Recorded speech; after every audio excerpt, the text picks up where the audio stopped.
yung mga kaibigan ko dyan sa kilig-kilig. Huwag na po kayo mahiya. Si Ate Winor, nasaan na yun? Yun, Ate Winor, kay Teacher Rin. Sige lang.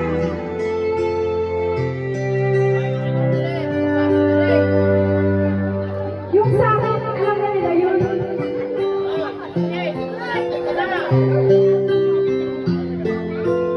Mga tita, nasa na kayo. Parang hindi ko pa nakikita si yung isa pa, yung mga ate pa dyan.